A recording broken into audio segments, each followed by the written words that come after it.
The distress signal. Captain Zara Kethis of the Galactic Commerce vessel.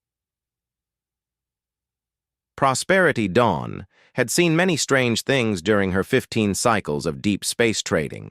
The insectoid Vrex with their clicking mandibles, the gaseous Nethans who communicated through color changes, and even the mysterious crystalline builders who spoke in harmonic frequencies.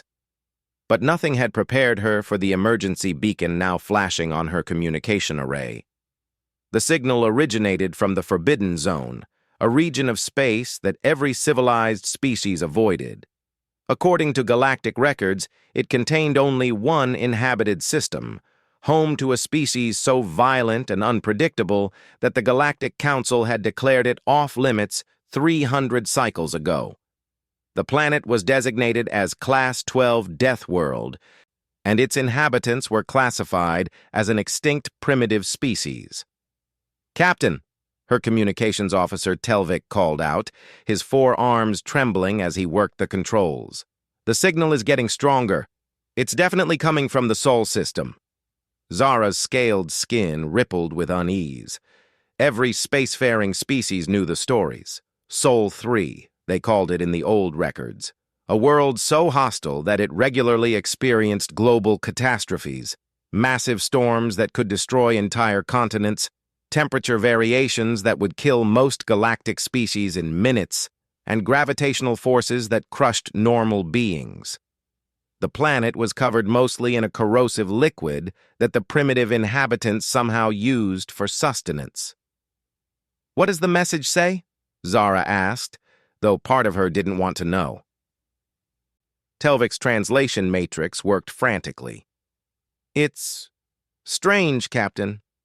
The language patterns match the old records, but they're much more complex now. They're calling for help. Something about their colony ships being attacked by the hegemony." The hegemony. Zara's blood ran cold. The militaristic alliance had been expanding aggressively across 3 sectors, enslaving weaker species and stripping worlds of resources. If they had discovered the Sol system, they might be trying to claim the Death World for its unusual properties. "Captain," her sensor officer Brix interrupted, "I'm detecting massive energy signatures near the Sol system, multiple Dreadnought-class vessels. It looks like a full hegemony battle fleet." Zara made a decision that would haunt her for cycles to come. Despite every regulation, every warning, and every instinct telling her to flee, she ordered her ship toward the Sol system. If the hegemony was attacking primitive inhabitants, someone needed to witness it. The Galactic Council would need proof of another hegemony war crime. As the Prosperity Dawn dropped out of hyperspace at the edge of the Sol system, Zara's crew gathered around the main display in stunned silence. The system was not what they expected. Instead of a single primitive world, they saw evidence of massive industrial development throughout the system. Orbital stations surrounded the 3rd planet. Asteroid mining operations dotted the belt between the 4th and 5th worlds. And most shocking of all, hundreds of spacecraft moved between the planets. "Those ships," Brix whispered. "They're not primitive at all. Look at those energy signatures. Some of them are larger than our vessel." On the main screen, they watched as a massive battle unfolded. 12 hegemony dreadnoughts, each capable of destroying a planet, had surrounded Sol 3. But instead of a helpless world, they faced something unprecedented. Hundreds of smaller craft swarmed out from the planet and its orbital stations, moving with a coordination and aggressiveness that defied explanation. The human ships, for that's what the inhabitants called themselves according to Telvik's translations, attacked with a fury that shocked the watching traders. They didn't retreat when faced with superior firepower. Instead, they accelerated directly toward the hegemony vessels, their weapons blazing. Some of the smaller human craft intentionally rammed into the massive dreadnoughts, causing explosions that could be seen from across the system. "By the 7 suns," Telvik breathed, "they're not running. They're actually fighting back." What made it even more incredible was that the human weapons while different from standard galactic technology, were devastatingly effective. Their projectile weapons somehow penetrated hegemony shields, and their energy weapons created electromagnetic pulses that disabled enemy systems. Most disturbing of all, the humans seemed to anticipate every hegemony tactic, as if they had studied warfare for generations. Commander Threx of the hegemony flagship Domination was experiencing something he had never faced in 40 cycles of conquest: resistance that actually worked. The primitive species was supposed to be easy prey, their world ripe for strip mining and their population perfect for slave labor. Instead, his fleet was taking significant damage from an enemy that shouldn't have been able to scratch their hull plating. "Sir," his tactical officer reported, "we've lost 2 dreadnoughts. The enemy is using some kind of kinetic weapon that punches through our deflectors, and their small craft keep getting through our point defense systems."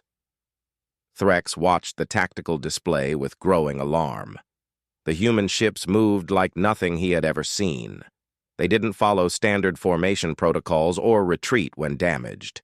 Individual craft would break away from their groups to make suicide runs against his vessels, and somehow, impossibly, many of them succeeded. A proximity alarm blared as another wave of human fighters approached his flagship. These ones were different, sleeker, faster, and they moved with a precision that suggested advanced artificial intelligence. But as Threx watched them maneuver, he realized something that chilled him to his core. The movements weren't artificial at all. Living beings were piloting those craft, pulling maneuvers that should have killed any known species. "How are they surviving those acceleration forces?" his science officer asked, her voice filled with disbelief. "Those turns should liquefy their internal organs." The answer came from an intercepted human transmission that Threx's communication array managed to decode. The pilot's voice was calm, almost casual, despite being in the middle of a battle that would terrify veteran hegemony soldiers. "Alpha 7 to Control. I've got a clean approach on the command ship.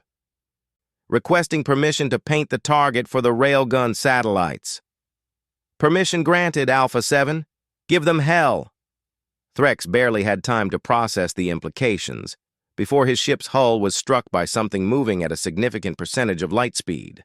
The impact sent shockwaves throughout the Domination, and damage reports flooded in from every section.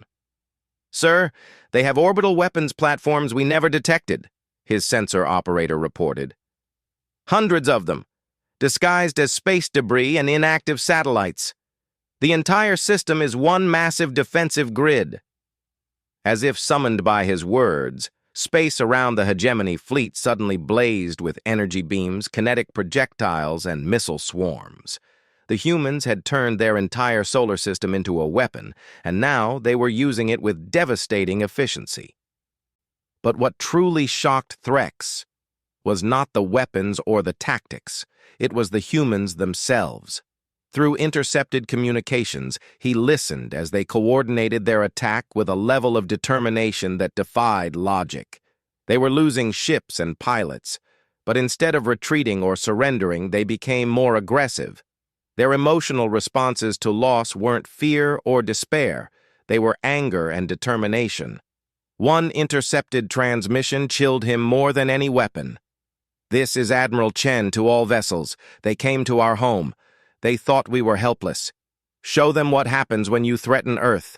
Show them what happens when you threaten humanity." The response from hundreds of human ships was immediate and terrifying. "Aye, Admiral. For Earth." As Zara watched the battle unfold, she began to understand why the Galactic Council had classified humans as too dangerous for contact. These weren't primitive beings struggling to survive on a hostile world. They were apex predators who had not only survived their death world, but had been forged by it into something the galaxy had never seen, a species that treated warfare not as a last resort, but as an art form. The hegemony had made a terrible mistake. They had attacked the deadliest species in the galaxy without knowing what they were facing, and now, As human reinforcements continued to pour out from every planet and station in the system, Zara realized that this battle was about to become something else entirely. This was about to become an education in human warfare. The Human Response Admiral Sarah Chen stood in the command center of the orbital defense platform, New Geneva, watching the tactical display with the cold efficiency that had earned her command of Earth's defensive fleet. The hegemony attack had been anticipated for months. Human deep space monitoring stations had detected their approach long before they reached the outer planets, and Earth's response had been prepared with the methodical planning that characterized human military doctrine. "Status report," Chen commanded, her voice cutting through the controlled chaos of the command center. "Outer defense grid has eliminated 4 hegemony dreadnoughts," reported Colonel Martinez, his fingers dancing across holographic displays. "Inner system defenses are fully operational. All civilian populations have been evacuated to underground shelters. Military installations report ready status across all theaters." Chen nodded. The hegemony had made their first critical error. They had assumed humans would fight like every other species they had encountered. But humans didn't just fight to survive. They fought to win, and they had spent generations preparing for exactly this scenario. "Launch Phase 2, Chen ordered. Across the solar system, automated manufacturing facilities that had been disguised as mining operations suddenly came online. Within minutes, they began producing thousands of autonomous combat drones, each one programmed with tactical data gathered from the ongoing battle. The humans had done something no other species had ever attempted. They had turned their entire solar system into a self-sustaining war machine. Commander Threx watched his tactical display with growing horror as new contacts appeared throughout the Sol system. What he had thought was a simple conquest was rapidly becoming a nightmare. The humans weren't just defending themselves, they were actively manufacturing new weapons during the battle. "Sir, we're detecting massive energy signatures from the asteroid belt," his sensor officer reported, voice tight with fear. "It looks like they're activating some kind of industrial complex." The truth was worse than Threx could have imagined. The humans had spent decades building hidden facilities throughout their system, each one designed to activate only in case of invasion. Asteroid mining operations revealed themselves to be weapons manufacturing plants.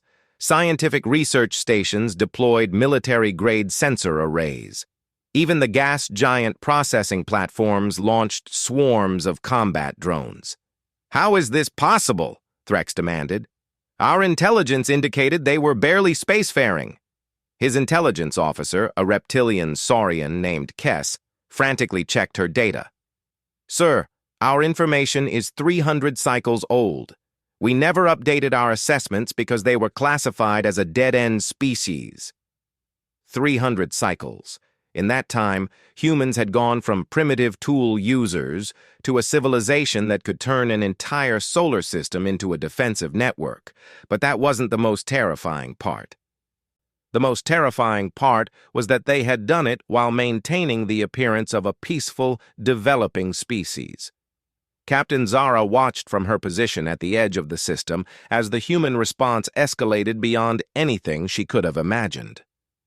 The Prosperity Dawn remained hidden behind a large asteroid, her ship systems running silent to avoid detection by either side. "Captain," Telvik whispered, "I'm picking up transmissions from other human colonies. They're not just defending this system, they're calling for help from settlements throughout this region of space."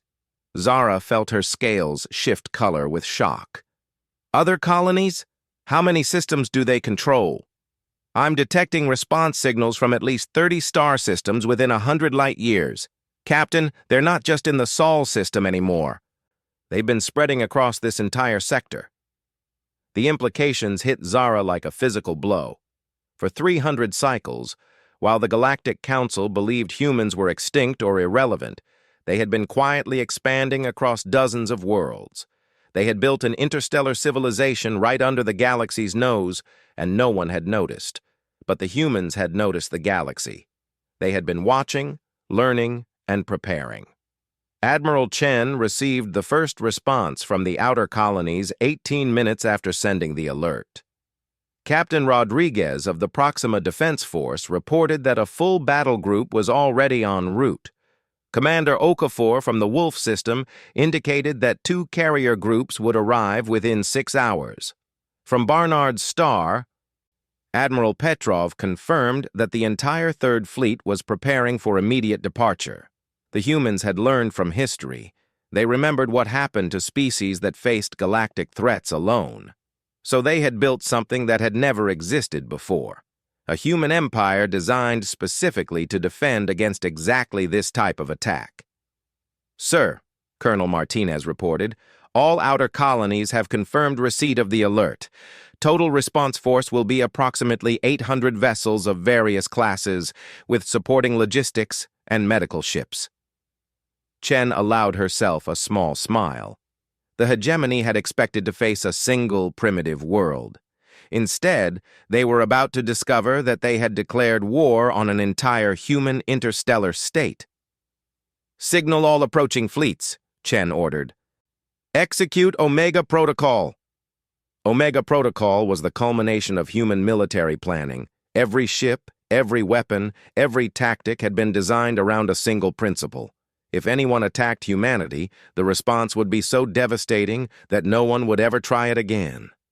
The first hegemony ship to experience Omega Protocol was the heavy cruiser Subjugation. Captain Vex had been ordered to break away from the main battle and investigate strange energy readings coming from the 4th planet. What he found defied everything he knew about physics. The human ships didn't just use energy weapons or kinetic projectiles. They had weaponized physics itself, gravity manipulation devices that could create localized black holes, electromagnetic pulse weapons that could disable an entire fleet. Most terrifying of all, they had somehow learned to manipulate quantum entanglement to create weapons that struck their targets instantaneously across vast distances. "How are they doing this?" Vex demanded as his ship's systems began failing one by one. "These technologies should be impossible." His science officer, a crystalline being named Hexar, worked frantically at her console. "Sir, they're using principles that shouldn't work. Their understanding of physics appears to be completely different from standard galactic science. It's as if they've discovered entirely new laws of nature." The truth was simpler and more frightening. Humans hadn't discovered new laws of physics. They had simply refused to accept that anything was impossible. When their survival was threatened, they had pushed the boundaries of science until they found ways to make the impossible work. As the battle entered its 3rd hour, the hegemony fleet was no longer fighting to conquer the Sol system. They were fighting to survive long enough to escape it. Half their dreadnoughts were destroyed or disabled, and human reinforcements continued to arrive from across their hidden empire. Commander Threx made the decision that would define the rest of his career. "All ships prepare for immediate withdrawal. Signal Fleet Command. We need to evacuate this system immediately." But as his ships began to turn away from Earth, they discovered that the humans had one more surprise waiting for them. The outer system, which had appeared empty when they arrived, suddenly filled with massive human vessels that dwarfed even the hegemony dreadnoughts. "Sir," his tactical officer reported in a voice filled with awe and terror, "those aren't warships. They're mobile space stations. Each one is larger than our entire fleet combined." The human mobile fortresses had been hiding in the outer darkness, powered down and waiting. Now they came online with energy signatures that registered off the scale of hegemony sensors. These weren't just defensive platforms. They were mobile worlds, each one capable of supporting millions of humans and equipped with weapons that could destroy entire fleets. Admiral Chen opened a communication channel to the hegemony fleet, her voice carrying across space with the weight of absolute authority. "Hegemony vessels, this is Admiral Chen of the Human Defense Force. You came to our home uninvited. You attacked our people without provocation. You have made a grave error in judgment. She paused, letting her words sink in before continuing. You are now leaving our space. You will return to your territory, and you will inform your leaders of what you have seen here. Tell them that humanity is no longer hiding. Tell them that we have been preparing for this day for 3 centuries. And tell them that if they ever threaten human space again, we will not simply defend ourselves. Another pause, and when she spoke again, her voice carried a promise that chilled every being who heard it. We will come for them. And when we do, we will show them what 300 years of human military innovation looks like. As the battered hegemony fleet limped away from the Sol system, every sensor in the galaxy detected the massive energy signatures of human fleets emerging from dozens of star systems. The secret was out. Humanity had returned to the galactic stage, and they had brought weapons that would change the balance of power forever. The galaxy learns. The emergency session of the Galactic Council convened 3 days after the Battle of Sol, as historians would later name it. Representatives from 400 species gathered in the massive amphitheater on Nexus Prime, their various forms creating a tapestry of evolutionary diversity that had taken millions of years to develop. But today, they all shared one common emotion: fear. Council Speaker Vorthak, an ancient being whose crystalline form had presided over galactic affairs for over 1,000 cycles, called for order with harmonic tones that resonated through the chamber. His prismatic surface, usually a calm blue, now flickered with nervous yellow highlights. We convene this emergency session, Vorthak intoned, his voice translated simultaneously into 400 languages, to address the re-emergence of the species designated as Sol 3 inhabitants, classification, extinct primitive humanoids. A ripple of uneasy communication passed through the assembly. Every species had received the same intelligence reports, sensor data, and most disturbing of all, the recorded final transmissions of the hegemony fleet before their retreat.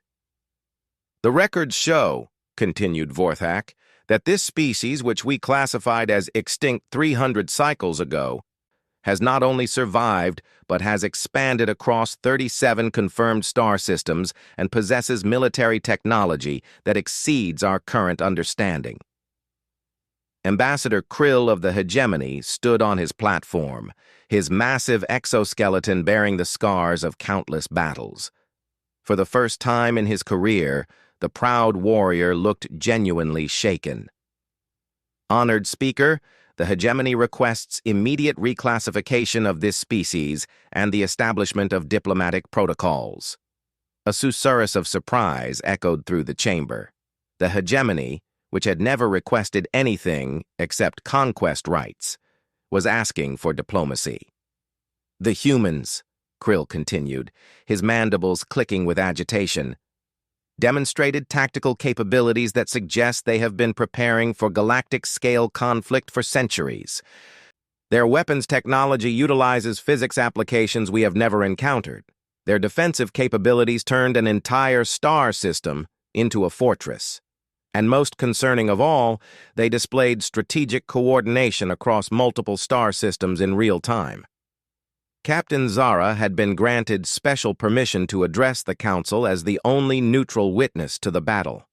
Her scaled skin rippled with nervous patterns as she approached the speaking platform. Honored Council, she began, her voice steady despite her inner turmoil. I witnessed the engagement from beginning to end. What I saw challenges everything we believed about warfare, technology, and species development. She activated her ship's sensor recordings, and the chamber's main display showed the devastating efficiency of human military doctrine. The humans didn't just fight to survive, they fought to send a message. Every action was calculated not just for tactical advantage, but for psychological impact on any witnesses. The recordings showed human fighters performing maneuvers that should have been impossible. human weapons striking targets with precision that defied known targeting systems, and most unnervingly, human commanders maintaining perfect coordination even as their forces took casualties. But the most significant aspect, Zara continued, was their emotional response to attack. Other species fight from fear, desperation, or territorial instinct. Humans fight from anger. They personalize conflict in a way that makes them more effective rather than less rational. Dr. Shen, the Council's chief xenobiologist, accessed her data cores before speaking. If I may, honored speaker, I have been analyzing the available data on human biology and psychology. The species appears to have evolved on a world where survival required constant adaptation to extreme conditions. This has produced a psychology that treats obstacles not as barriers, but as problems to be solved through innovation. She paused, her tentacles shifting through complex patterns that indicated deep thought. Most species develop technology to avoid danger. Humans appear to develop technology to overcome it. This fundamental difference in approach has allowed them to create weapons and tactics that we never anticipated because we would never have pursued such dangerous research ourselves. The implications of this revelation rippled through the assembly. Humanity wasn't just technologically advanced, they thought about technology in ways that other species found literally inconceivable. Ambassador Threnix of the peaceful Altarian Republic stood to address the chamber. If I may speak to this matter from a diplomatic perspective, my government has been analyzing human communication intercepts for the past several days. We have identified something that may be even more significant than their military capabilities. Threnix activated his own display, showing communication patterns between human colonies. The humans have been listening to galactic communications for centuries. They know about our civilizations, our technologies, our political structures, and our military capabilities. They have been preparing specifically to counter every known galactic military doctrine. The chamber fell silent as the full implications became clear. Humanity hadn't just developed in isolation. They had been studying the galaxy, learning everything about potential threats, and designing their entire civilization to counter those threats. Furthermore, Threnix continued, analysis of their diplomatic protocols suggests they are not inherently aggressive. Their military preparations appear to be entirely defensive in nature. They seem to have concluded that galactic contact would inevitably result in conflict, so they prepared to survive that conflict. Council Speaker Vorthak's crystalline form shifted to deep purple, indicating profound concern. Are you suggesting that humanity developed their military capabilities specifically in response to the knowledge that we exist? That appears to be correct, honored speaker. They have been preparing to defend themselves against us for 300 years. The weight of this revelation settled over the council chamber like a heavy blanket. An entire species had spent centuries preparing for war against civilizations they had never officially contacted. The level of strategic thinking this implied was staggering. Admiral Kess of the Galactic Defense Force requested permission to speak. Honored Council, I believe we must consider the strategic implications of human military doctrine. Based on the sensor data from the Soul engagement, humanity possesses several capabilities that fundamentally alter the balance of galactic power. She activated tactical displays showing the human defensive network. First, they have weaponized their entire civilization. Every colony, every space station, every industrial facility can be rapidly converted to military purposes. Second, their faster-than-light communication technology allows real-time coordination across interstellar distances. Third, their weapons technology suggests an understanding of physics that exceeds our own in several key areas. Admiral Kess paused before delivering her most sobering assessment. But perhaps most significantly, they have demonstrated the ability to conduct strategic operations while maintaining what appears to be total information security. We had no idea they had expanded beyond their home system until they revealed themselves. This suggests intelligence capabilities that we cannot currently counter. The implications were staggering. If humans could hide 37 colonies from galactic observation, what else were they hiding? How many other species might be out there, watching and preparing? Dr. Mikhail Volkov, one of the few humans present in the galaxy, had arrived on Nexus Prime aboard a diplomatic vessel that had appeared in the system 3 days earlier. His presence at the council session had been requested by humanity's newly established diplomatic corps. Standing at the speaking platform, the elderly human looked remarkably calm for someone representing a species that had just shocked the galaxy. "Honored council members," he began in perfect galactic standard, "I am here to formally announce humanity's desire to establish diplomatic relations with the Galactic Council and all member species." The simplicity of his statement contrasted sharply with the complexity of the situation. After demonstrating military capabilities that could potentially threaten any species in the galaxy, humans were asking for diplomacy. "My government wants the Council to know that humanity has never desired conflict with galactic civilization. Our military preparations were purely defensive measures based on our analysis of galactic history and the unfortunate tendency of first contact scenarios to result in violence." Dr. Volkov activated a holographic display showing human colonial development. "We have been expanding slowly and carefully, always ensuring that we do not encroach on territories claimed by other species. We have been studying galactic languages, customs, and laws in preparation for eventual contact. We simply wanted to ensure that when contact occurred, we could participate as equals rather than as potential victims." Ambassador Threnix leaned forward. "Dr. Volkov, if humanity has been preparing for peaceful contact, why develop such extensive military capabilities?"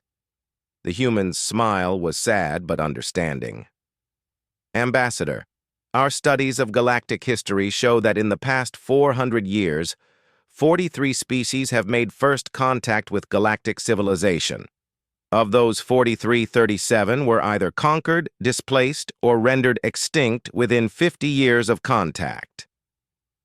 The remaining 6 survived only because they possessed military capabilities that made conquest impractical." The stark honesty of this assessment sent uncomfortable ripples through the assembly. Every species present knew the statistics, but hearing them stated so directly was unsettling.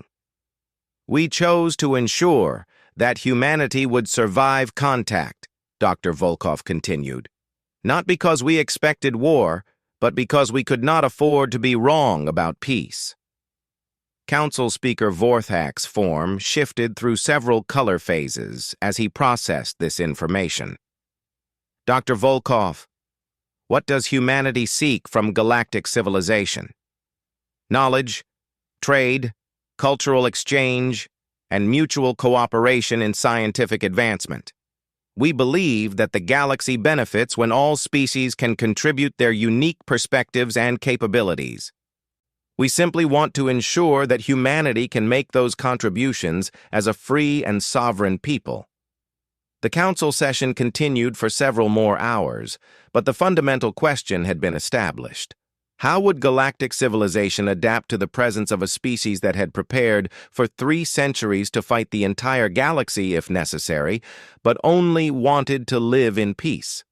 As the session adjourned, every delegate understood that they had witnessed a historic moment.